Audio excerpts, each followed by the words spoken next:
আমি আবারও হাজির হলাম আপনাদের মাঝে নতুন আরেকটি ভিডিও নিয়ে।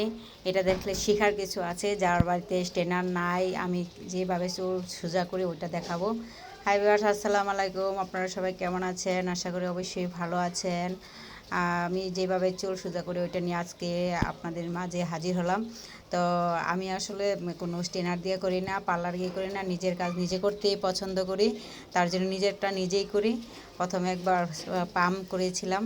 তো এটা হলো পাম্প করার চুল। তো দেখেন চুল কী অবস্থা, পাম্প করলে তো একটু কুকড়া কুকড়া হয়ে যায়। তো আমার চুল অনেক কুকড়া ছিল, পাম্প করার পরে এরকম একটা সোজা স্টেট চলে আসছে।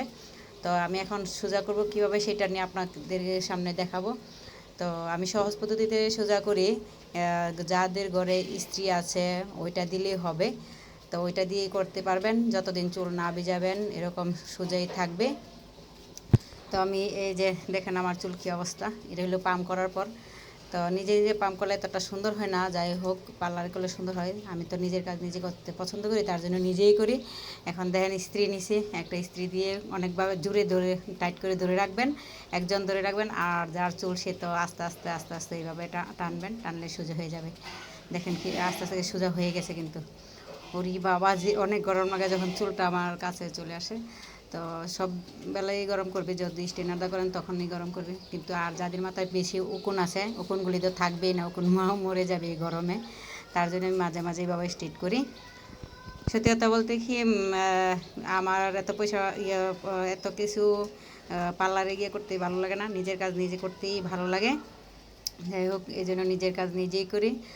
তো দেখেন কিভাবে টাইট করে ধরে রাখছে, আর আমি আস্তে আস্তে চুল টানছি। দেখেন এখন কি সুন্দর হয়ে গেছে, জলমলে চুল হয়ে গেছে। তো এটা যতদিন পানিতে না ভিজাবেন ততদিন এরকমই থাকবে, এরকম স্ট্রেট সোজাই থাকবে। তো চুল কুকড়া করে বানলে বা বিনি করেন তারপর সমস্যা নাই, চুল আঁচড়াবেন আবার এরকম সোজা হয়ে যাবে। আপনারা একবার করেই দেখেন এমন হয় কি না, তখন আমার কথা বলবেন। তো যাদের চুল সোজা করা স্ট্রেট মেশিন নাই তারা এই সহজ পদ্ধতিতে স্ট্রেট করে নেবেন। আমি যখন ঘুরতে যাই কোথাও যাই তখন এইভাবেই করে নিই। তবে আরেকজন মানুষ লাগে, একা একা করা যায় না, এটা দুইজন মানুষ লাগে। তো ভালো থাকবেন, সুন্দর থাকবেন। আল্লাহ হাফেজ। সবাই ভালো থাকবেন। তো দোয়া করবেন, আমিও দোয়া করি সবার জন্য। আর কিছু বলবো না।